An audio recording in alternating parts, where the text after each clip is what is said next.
Dua orang tewas dalam kecelakaan maut di Sumedang, Jawa Barat.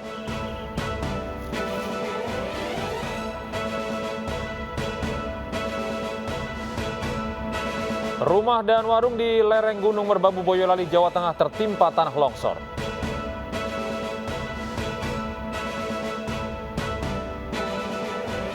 Kasus COVID-19 meningkat di Eropa, ribuan orang turun ke jalan menolak wajib vaksinasi.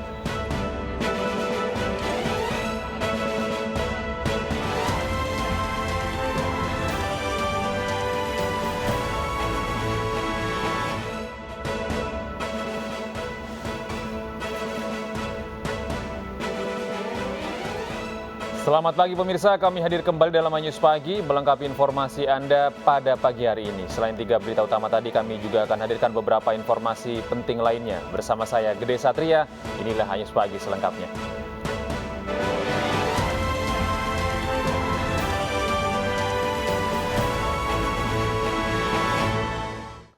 Pemirsa, sebuah rumah makan di Denpasar, Bali hangus terbakar. Kebakaran terjadi saat rumah makan tutup ditinggal pemiliknya merayakan Hari Raya Kuningan.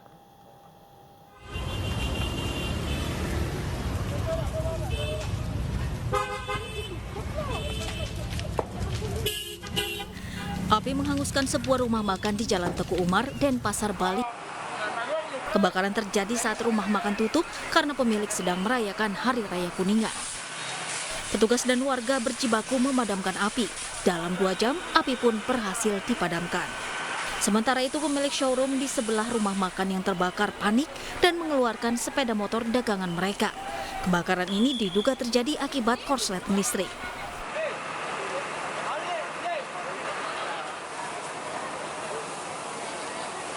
Oh, tadi ada datang api besar, kami mendeponir dia, kami potong lidah-lidah apinya sehingga tidak terkena di kontra Yamaha, ya kan? Karena kami lihat tadi ini saja biar jadi korban, jangan sampai terjadi korban yang lain. Makanya saya perintahkan kepada anggota untuk memutus lidah-lidah api sehingga tidak menimbulkan kebakaran yang baru.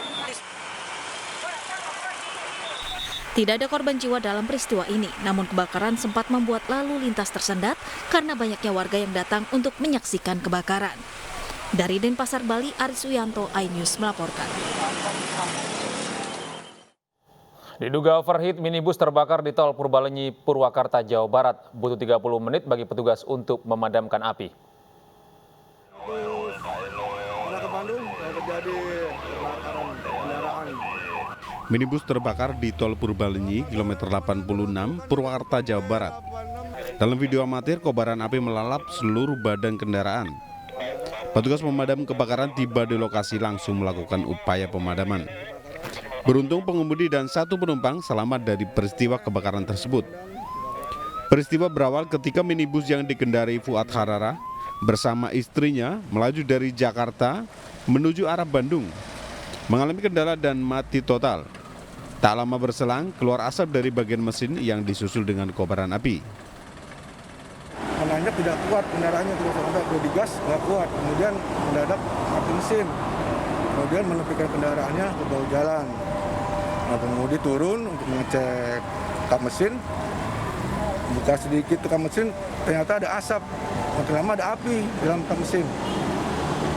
Kemudian kendaraan terbakar habis. Kini kasus kebakaran minibus ditangani PJR Induk Tol Cipularang. Dari Purwakarta, Jawa Barat, Irwan Ainus melaporkan. Diduga hilang kendali, bus antar kota dalam provinsi di Bojonegoro menabrak rambu dan masuk perlintasan kereta api. Akibat peristiwa ini, perjalanan kereta sempat tertunda.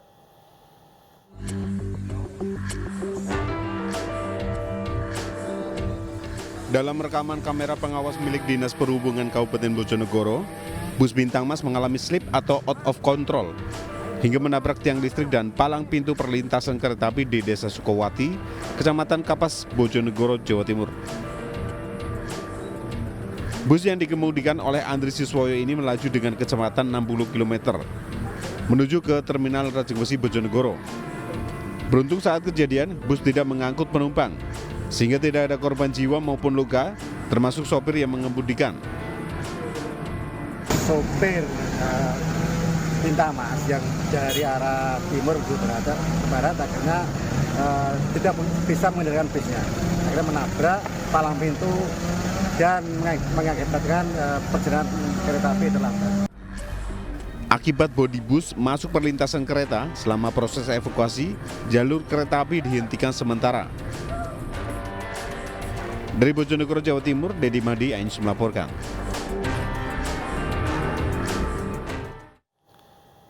Sementara itu seorang pengendara meninggal dunia setelah mobil yang dikendarainya menabrak pagar pembatas jalan di Jalan Lintas Provinsi Banda Aceh Molaboh, Aceh Besar.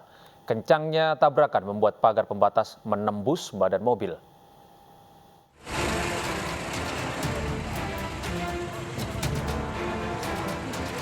Sebuah mobil pribadi kecelakaan tunggal dengan menabrak pagar pembatas di Jalan Lintas Provinsi Banda Aceh Melabuh, Kecamatan Laupung, Kabupaten Aceh Besar. Kencangnya tabrakan membuat satu orang tewas seketika, sementara besi pagar pembatas menembus badan mobil hingga ke belakang. Diduga pengemudi menyetir dalam kondisi mengantuk, Sehingga mengakibatkan satu orang meninggal dunia atas nama Rusna Rawita, umur 46 tahun, pekerjaan PNS, alamat Desa Kaye Aceh, Kecamatan Lembah Sabil, Kabupaten Abdia. Kemudian untuk korban dilarikan ke Rumah Sakit Bayangkara. kasus kecelakaan kini ditangani unit laka Polres Aceh Besar Aceh. Dari Kabupaten Aceh Besar, Sukri Sarifudin, iNews melaporkan. Pemirsa, 2 orang tewas dalam kecelakaan yang melibatkan sebuah minibus travel dengan 3 sepeda motor di Jalan Raya Tanjung Sari, Sumedang, Jawa Barat. Diduga kecelakaan akibat minibus travel mengalami pecah ban. Melaporkan kecelakaan di depan Yerika. Warga Sumedang dikejutkan dengan kecelakaan yang melibatkan sebuah minibus elf dengan 3 sepeda motor di Jalan Raya Tanjung Sari, Sumedang, Jawa Barat, Minggu pagi. 2 pengendara motor tewas di lokasi kejadian, sedangkan 3 orang lainnya mengalami luka. Supir minibus sempat terjepit dan menderita luka. Diduga minibus elf kehilangan kendali setelah mengalami pecah ban, kemudian menabrak sepeda motor yang ada di depannya. Para korban dibawa ke Puskesmas Tanjung Sari untuk mendapat penanganan. Ini diantar sama warga. Yang pertama itu 3 orang. 2 orang sudah meninggal di tempat kejadian. 1 orang masih luka berat. Udah ditangani di sini. Kemungkinan patah tulang kaki sama ada pendarahan. Saat ini kasus kecelakaan dalam penanganan Satlantas Polres Sumedang. Dari Sumedang, Jawa Barat, Bebenva, iNews melaporkan. Kita beralih ke informasi lain, pemirsa. Longsor menimpa rumah dan warung yang berada di lereng Gunung Merbabu, Kecamatan Selo, Boyolali, Jawa Tengah pada Minggu pagi. Warung dan 1 rumah rusak berat akibat tertimpa material longsor.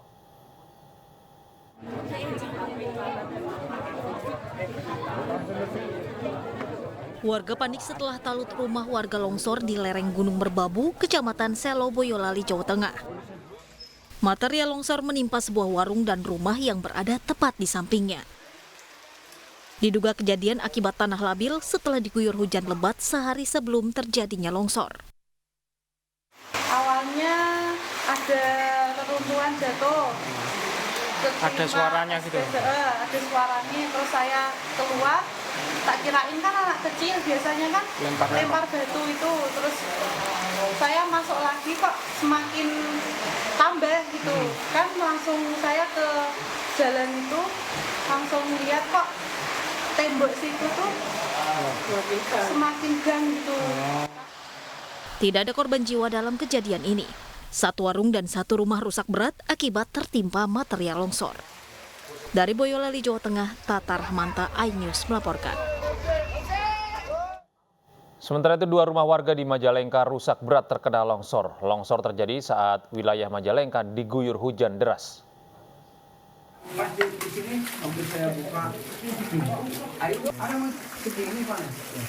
Warga Cimuncang, Kecamatan Malausma, Majalengka, Jawa Barat, mulai membersihkan material longsor dari tebing setinggi 20 meter yang menimpa 2 rumah warga. Peristiwa tebing longsor terjadi di saat wilayah selatan Majalengka diguyur hujan dengan intensitas tinggi lebih dari 4 jam. Menurut Dian, salah satu pemilik rumah mengatakan dirinya dan keluarga menyelamatkan diri setelah air dan lumpur menerjang bagian belakang rumah. Perabotan rusak serta harta benda hilang terbawa longsor. Nanti longsornya itu cepat, saya cepat keluar sama anak sama istri. Menyelamatkan.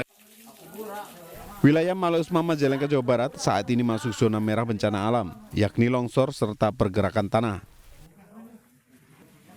Di penghujan ini itu banyak diantaranya longsoran. Kita sudah diinformasikan ke pemerintah desa bahwa perlu ada kewaspadaan.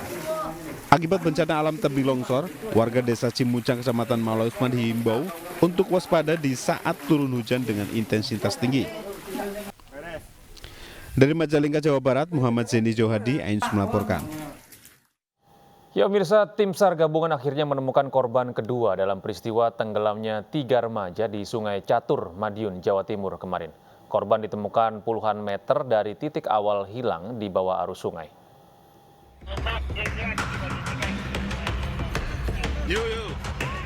Usai mencari selama 6 jam, tim SAR gabungan akhirnya menemukan satu jasad remaja yang tenggelam di Sungai Catur, Madiun, Jawa Timur kemarin. Jasad remaja berusia 16 tahun, Yogi Adi Saputra, ditemukan sekitar 20 meter dari lokasi tenggelamnya 2 korban lainnya. Korban kemudian langsung dibawa ke Rumah Sakit Sudono Madiun untuk divisum. Tadi korban ditemukan dalam kondisi sudah meninggal dan ditemukan tidak jauh dari titik awal korban melakukan aktivitas. Sekitar berapa meter Pak dari titik? Dari titik awal sekitar 20 meter. Kondisinya saat ditemukan itu seperti apa Pak? Kondisinya tidak ada luka yang berarti, jadi memang ini murni laka air. Sebelum jasad Yogi ditemukan, tim SAR gabungan juga berhasil menemukan jasad Alfian Yusuf pada Sabtu petang. Peristiwa tenggelamnya korban berawal ketika 3 remaja asal Demangan tengah mencari bonsai menyeberang Sungai Catur. Saat itu tiba-tiba air Sungai Catur meluap dan hanya satu remaja yang berhasil ditolong warga. Dari Madiun, Jawa Timur, Arif Wahyu Effendi, Ainus melaporkan. Kita beralih ke informasi lain pemirsa, seorang wanita yang baru menikah sebulan tewas disiram air keras oleh suaminya. Polisi pun menggelar olah TKP dan menangkap pelaku yang merupakan warga Arab Saudi saat akan melarikan diri.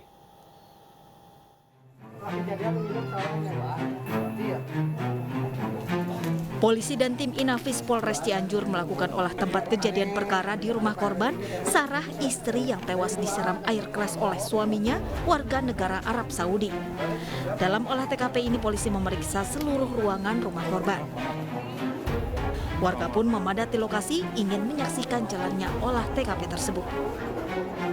Sementara itu tersangka yang tak lain adalah suami korban, Abdul Latif, warga negara Arab Saudi ini berhasil ditangkap di Terminal 3 Bandara Suta saat akan melarikan diri untuk kembali ke negaranya.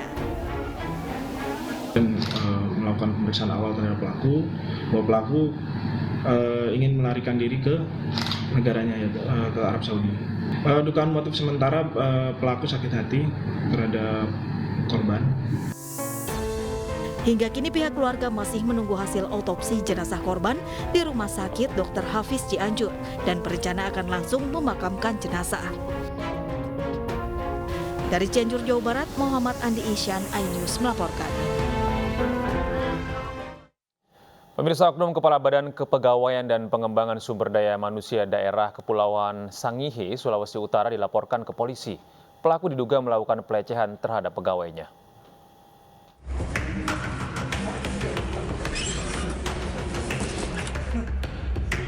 Didampingi Unit Perlindungan Perempuan dan Anak, 2 tenaga kesehatan melaporkan Oknum Kepala Badan Kepegawaian dan Pengembangan Sumber Daya Manusia Kabupaten Sangihe atas pelecehan seksual yang mereka alami. Korban mengaku dilecehkan di ruang kerja pelaku saat meminta persetujuan pindah tugas ke Provinsi Sulawesi Utara. Dengan modus menjamin kepindahan, pelaku melancarkan aksinya. Di dalam ruangan, Oknum BKD ini melakukan tindakan cabul dengan merangkul, terus mencium kepala, mengelus-elus. Ada juga korban yang melapor Nanti kita tunggu, sekarang kan lagi diproses. Mungkin juga akan kita panggil, yang dilaporkan itu akan kita panggil untuk klarifikasi atau pemeriksaan lebih. Diduga korban pelecehan seksual, oknum pejabat di Badan Kepegawaian Sangihe masih akan bertambah. Dari Sangihe, Sulawesi Utara, Jeffrey Langi, iNews melaporkan. Belasan warga di Bekasi, Jawa Barat melaporkan sebuah lembaga pembiayaan kendaraan ke polisi karena diduga menipu kredit murah dengan sistem syariah dan tanpa riba atau bunga.